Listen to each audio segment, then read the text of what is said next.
What's going on, everybody? Welcome back to another edition of Dad Does Videos.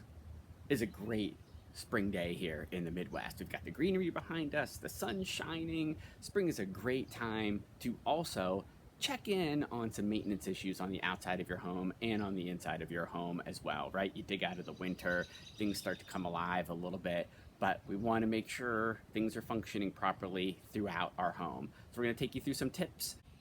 So let's work our way around the outside first. The first tip I have is to keep your window well drains clean if you have them.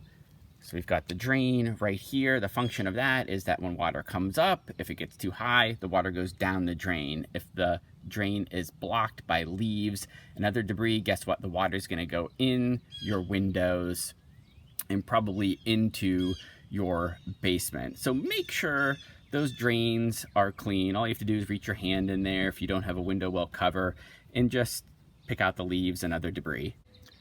The next tip is to check your caulking along your windows where the window meets the sides of your house. If you see any cracks or any spaces, you want to remove the caulk that's already there and then put a new bead of caulk in its place to make sure you keep out pests, water, anything else that might want to get in your house. All right, make sure branches aren't too close to the roof of your house. Now we have a few years here till probably these branches get a little closer, and then we'll probably want to chop those off. We'll either hire someone or you can get a pole saw to do it. But if your branches get too close to the roof of your house, that allows squirrels and other wildlife easy access to your roof, which means they have a better chance of getting into your attic. And you know what? Nobody wants that. Same idea with any bushes close to your house. You want to keep those trimmed so that any leaves or branches aren't touching the exterior of your home. That's an easy way for insects that happen to be in the bushes to have easy access to the walls of your home. And again, if there are potentially any holes, say right in the caulk right here of the window line, it's easier for those pests to then get inside your house. Do a cursory review of your roof, and that doesn't mean getting on your roof, but you could look around your roof from the base and just make sure to look for any shingles that happen to be popped up or even missing shingles. If you see any of those, call a roofing contractor because that's an easy way for water to get in your home. And while we're on the topic of your roof, check to make sure your soffits, and those are these little holes right here with little screens on them just below your roof line, just make sure there's no damage to those. Oftentimes in the winter, animals will find their way through those. If you happen again to have some branches that are a little bit close to your home, make sure those look correct, they aren't damaged. The reason they exist is to let air in and out of your attic, helps regulate the humidity. You want to make sure those are functionally correct and they are not damaged. Again, another roofing professional can help you with that. If you have a sump pump, make sure you find the exit for the water that your sump pump gets out of your home and make sure it is draining properly. Oftentimes I will put a hose in this drain, turn it on for 5 or 10 minutes, make sure it doesn't overflow. If it overflows, you have a blockage, which means you have a problem.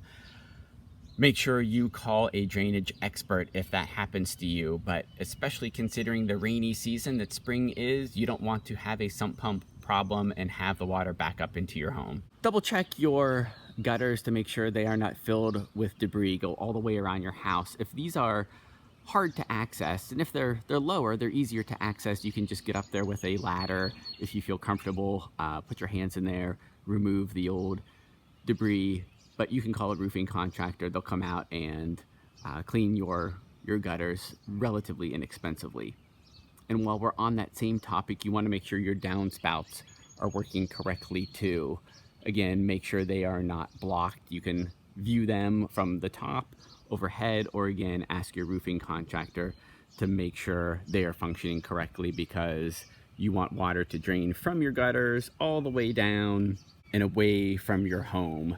And speaking of downspouts, make sure they drain properly when they get closer to the ground. Now, if you have drains that go kind of underground like I do here, you can always disconnect them a little bit higher than ground level, put a hose in there, make sure the water drains appropriately. Or perhaps you have a setup like this where you have kind of a movable drainage apparatus. These are downspout extensions. You just want to make sure those are connected appropriately to the downspout and draining at least 4 feet away from your home.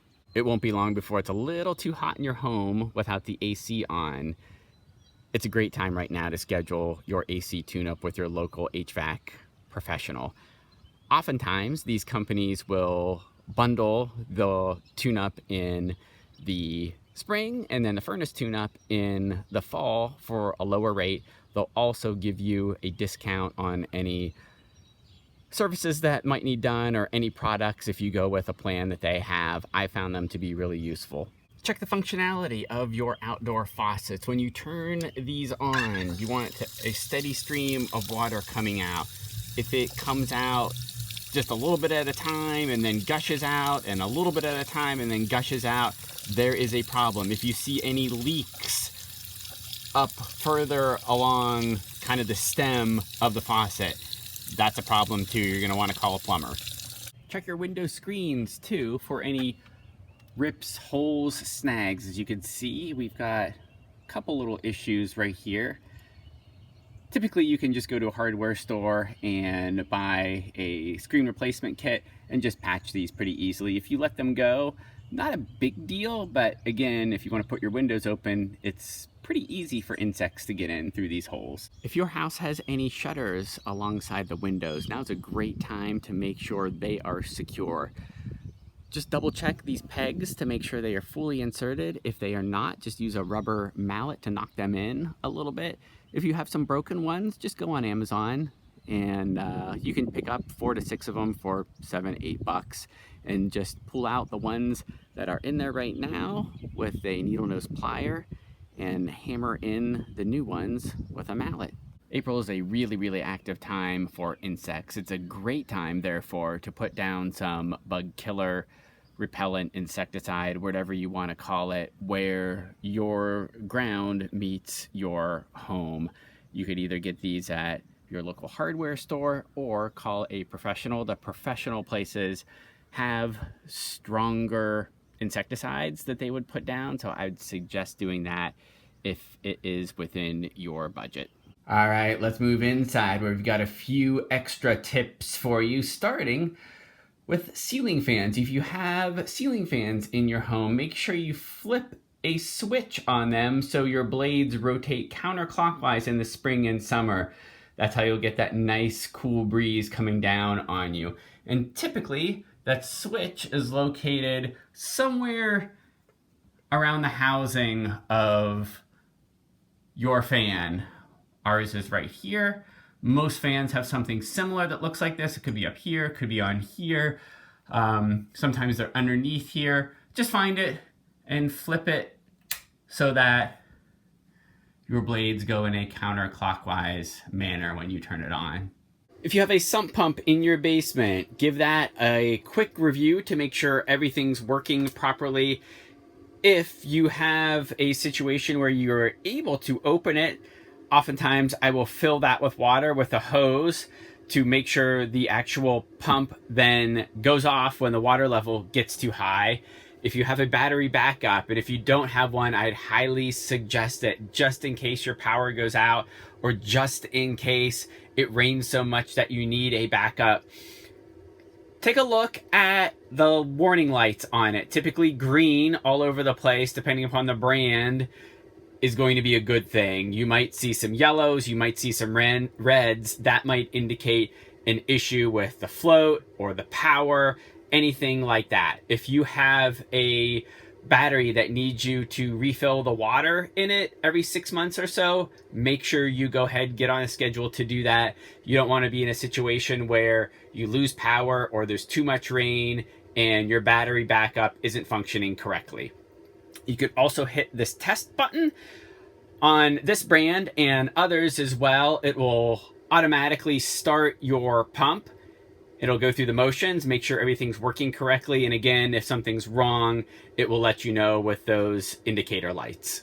Here's the drain where our water heater would drain into if there's an issue, and the AC line drains into. As you can see, it needs cleaned quite a bit. Now, we've not had any issues with the actual draining aspect, but as you can see here, over time, there's some sediment that builds up and it's starting to block some of the holes, starting to block some of the water that goes down into the drain. So we'll just be able to pick this up and use some vinegar, use some baking soda, get off some of this sediment with a wire brush, and this will be as good as new, and then water will be able to pass through there. If you have a humidifier inside your home, make sure the switch is pointed to summer like it is on mine right now instead of winter, which is where it should be, guess what, in the winter time. If you keep it on winter, basically what happens is you're sending moist air, humidified air through your air conditioner, which makes it